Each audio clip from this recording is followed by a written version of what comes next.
my book tries to ask a larger question, whether there is such a thing as a history of human society, taking into account the experiences of all peoples in virtually all times, and whether there is a kind of coherent evolution in the nature of those societies as they progress from, very primitive agricultural, tribal societies up through various monarchies and aristocracies, up to the kind of liberal democracy and technologically driven capitalism that we have today. And the end of history refers to what I think still remains a question of whether that process is one that can terminate, whether that evolution, finally culminates in a certain kind of civilization that in a certain sense will be the last civilization that mankind will achieve, because in a certain sense it's the right one, it's the one that fits human nature in an appropriate way.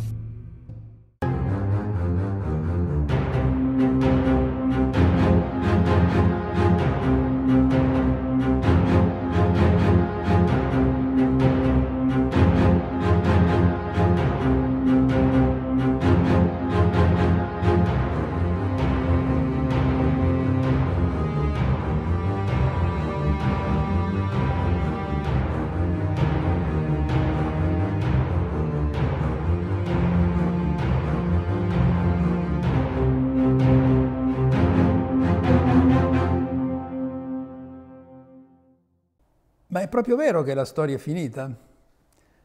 Bisogna ricordare, ad onestà del vero, che lo stesso Fukuyama, una quindicina d'anni dopo aver sostenuto questa tesi azzardata, fece autocritica. Dopo aver teorizzato appunto il fatto che il mondo, dopo il crollo, cioè dopo la dissoluzione dell'alternativa al capitalismo, del sistema socialista, era entrato in un'epoca di pace infinita e permanente, dovette constatare che invece le cose erano andate in modo diametralmente opposto. E in un'intervista disse: ammetto, mi ero sbagliato. La storia non è finita e la dimostrazione è effettivamente, riconobbe, che siamo entrati, invece che in un'epoca di pace, siamo entrati in un'epoca di conflitti globali. Ecco, la parola globale è un po', credo, il succo, per così dire, di quello che noi vogliamo fare in questo film. Vogliamo raccontare la globalità del mondo nell'epoca, post 1989, ma dobbiamo, come sempre, ricostruire anche ciò che viene prima. Del resto, nell'attività storiografica, cioè chi vuole fare storia e raccontare storia, i due elementi fondamentali sono la periodizzazione e la ricerca delle cause. Ed è quello che noi faremo in questo film, periodizzare. Quindi è vero che noi partiamo dall'89, ma ci chiediamo che cosa c'è stato prima, che cosa ha preparato l'89. E quindi racconteremo brevemente come si arriva all'89. E quindi data periodizzante che poi via via, produce altre date periodizzanti. La periodizzazione del resto che cos'è? Se non l'introdurre delle discontinuità nella linea del tempo. Quindi quando si interrompe, per così dire, la linea della storia, si interrompe appunto per una serie di eventi. Secondo Antonio Labriole, il più grande marxista italiano prima di Gramsci, sono le rivoluzioni gli elementi periodizzanti. Noi abbiamo assistito a delle rivoluzioni negli ultimi decenni, rivoluzioni o false rivoluzioni, comunque a delle rotture dell'ordine, l'ordine prestabilito. E quindi proveremo a individuare anche queste cesure, dividendo il nostro lavoro appunto in fasi. Il secondo elemento importante per chi vuole raccontare storie, fare storia, è la ricerca delle cause, che è un elemento fondamentale evidentemente. Nessuno che oggi voglia fare storia accetta più il monocausalismo. Non c'è mai una unica causa che spiega gli avvenimenti. Ogni avvenimento è prodotto da concause, da un insieme di cause. Ma non basta elencare le cause.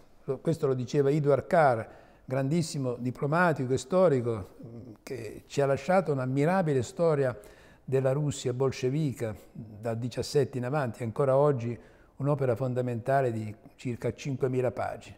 Carr diceva appunto non basta elencare le cause, bisogna stabilire una gerarchia tra le cause, le più importanti, le meno importanti e così via. E noi cercheremo, ci interrogheremo anche sulle cause.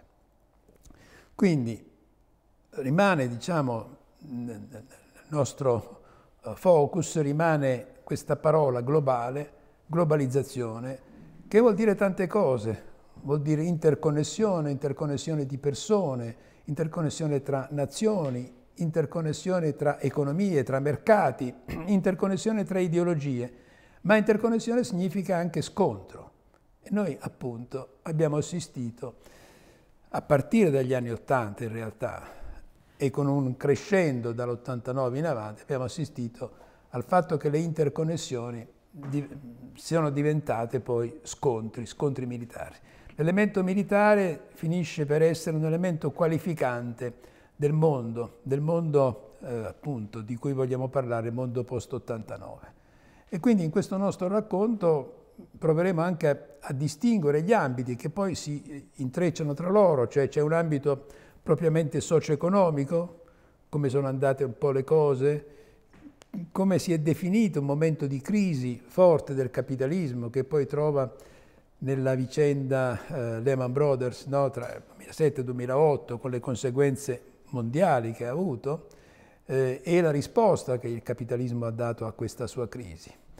Una risposta economica, una risposta ideologica, una risposta istituzionale, una risposta soprattutto militare. E come si è andato conformando un nuovo sistema della guerra, un nuovo military industrial complex, quello che era stato già denunciato da Eisenhower alla fine del suo mandato presidenziale all'inizio degli anni '60 negli Stati Uniti, avvertendo il popolo americano che gli Stati Uniti, grande nazione, grande democrazia, erano però, come dire, minacciati da un virus interno che era proprio il sistema militare industriale. Ebbene, noi oggi vediamo questo sistema diventato dominante, non solo negli Stati Uniti. Quindi quell'ambito, l'ambito socio-economico che si intreccia con quello istituzionale, perché abbiamo visto nel corso di questi decenni come alle trasformazioni dell'economia, alla finanziarizzazione dell'economia, abbiamo visto sia accompagnata una perdita di sostanza della democrazia. Quindi la democrazia che conservava le forme esteriori, perdendo appunto i suoi contenuti fondamentali, portandoci nell'era che è stata definita della post-democracy, la post-democrazia. E nel trionfo del libero mercato, diventato appunto egemonico sul piano ideologico, abbiamo visto come questo trionfo ideologico ed economico in realtà a questo trionfo non ha corrisposto appunto l'epoca della tranquilla convivenza tra le nazioni, anzi si sono accentuati gli elementi di aggressività del capitalismo mondiale.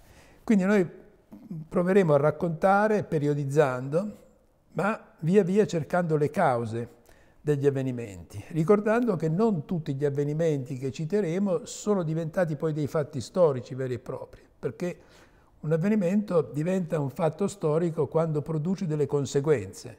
Solo quelli sono i fatti storici, quando producono delle conseguenze a breve, medio e soprattutto a lungo termine. Per così dire. E in tutto questo noi vorremmo andare alla ricerca del senso complessivo degli avvenimenti, cioè individuare il filo conduttore, quali sono stati o quali sono gli attori in campo, i gruppi sociali rappresentati da questi attori nel campo e quali sono stati i rapporti di forza, per così dire, cercando di focalizzarci sempre sui tre elementi che producono gli avvenimenti. I tre elementi che producono gli avvenimenti sono gli individui, quindi l'azione degli individui, sono i contesti in cui gli individui operano e poi c'è un terzo elemento, un terzo fattore che produce gli avvenimenti, che spesso viene dimenticato o obliterato, viene sottovalutato. Questo terzo elemento è il caso. L'intreccio fra questi tre elementi produce gli avvenimenti. Alcuni di questi avvenimenti poi sono dei fatti storici. E quindi proveremo appunto a ricostruire questo percorso, nel modo che ci sarà possibile, insomma, questo percorso andando appunto a definire una linea di andamento della vicenda internazionale, focalizzandoci soprattutto sull'Italia, sull'Europa, ma anche sul Mediterraneo, perché l'Italia è un ponte tra l'Europa continentale e i paesi che affacciano su questo che un tempo era il Mare Nostro, e al di fuori di questa orbita geografica il resto del mondo. Nel racconto che faremo terremo d'occhio i media, perché i media sono diventati non solo importanti nel senso che hanno accompagnato sempre di più in modo crescente la nostra quotidianità, ma sono importanti in quanto sono diventati un soggetto direttamente politico. Non sono più semplicemente mezzi di informazione e mezzi di comunicazione di massa, sono diventati un agente politico a tutti gli effetti. E quindi la politica oggi si fa con i media sono uno strumento politico. Alcune trasmissioni televisive, come è noto, sono considerate più importanti di ciò che si fa in un ministero o ciò che si fa in una delle camere parlamentari. Quindi daremo d'occhio ai media, perché i media hanno prodotto, nell'ambito dei media si è prodotto un vero e proprio rovesciamento nel corso di questi decenni alle nostre spalle tra i fatti e le notizie. Cioè le notizie sono diventate un totem, per così dire, mentre i fatti sono diventati un tabù. Qui prendiamo in prestito la nota formula di Freud, totem e tabù. Vale a dire, ciò che domina e ciò che conta nel racconto dei media sono le notizie, anche se alle notizie non corrispondono i fatti. Quindi una disconnessione tra la notizia e il fatto. E questo è diventato di uso comune, insomma. Quindi le cosiddette fake news, cioè le false notizie, in realtà sono figlie di questa disconnessione, perché nel momento in cui stabilisci una rottura tra il fatto e la notizia, evidentemente qualunque notizia, no, anche se non racconta il vero, cioè anche se non racconta i fatti, in quanto prodotto commerciale, perché poi i media devono vendere spazi pubblicitari, devono vendere carta, devono vendere spazi sulla rete, eccetera, diventa fondamentale, i fatti scompaiono. Quindi abbiamo constatato come i media non solo hanno saputo determinare correnti di opinione, ma hanno inciso in modo diretto sulla vita politica, per esempio sulle elezioni di molti paesi. Alcune elezioni negli ultimi decenni sono state decise dai media, sono state decise da agenzie che lavorano per media e cose del genere. Quindi tutto questo noi dobbiamo tenerlo d'occhio, perché costituisce un elemento fondante, e in particolare un elemento fondante in quelle che affronteremo, che racconteremo, le cosiddette nuove guerre, le New Wars, le guerre post-89, che hanno già peraltro un'anticipazione già con gli anni '80. Nelle nuove guerre la comunicazione, che ha preso il posto dell'informazione, perché quello che era importante era comunicare, anche ciò che non c'era, l'importante era comunicare, la comunicazione, che ha sostituito l'informazione, la comunicazione è diventata non semplicemente uno dei mezzi con cui si fa la guerra, ma è diventata essa stessa guerra. E l'abbiamo visto recentemente, lo stiamo vedendo, nella guerra in Ucraina. Dunque, se noi guardiamo al mondo come si è andato configurando negli ultimi decenni, vediamo questo Moloch che sono i media, e non è un caso che grandi gruppi finanziari hanno lottato e lottano tuttora per accaparrarsi il controllo dei media. Questo è un dato evidentemente significativo. Grandi gruppi finanziari si lottano tra di loro per impossessarsi dei media, i quali media poi vengono sempre a essere, come dire, messi insieme, no? giornali cartacei, reti televisivi, spazi sulla rete, eccetera, a creare appunto dei grandi complessi che sono quelli che poi finiscono per decidere l'agenda politica. E quindi su questo noi dobbiamo fare sempre una grande attenzione e cercheremo di farlo nel corso di questo film.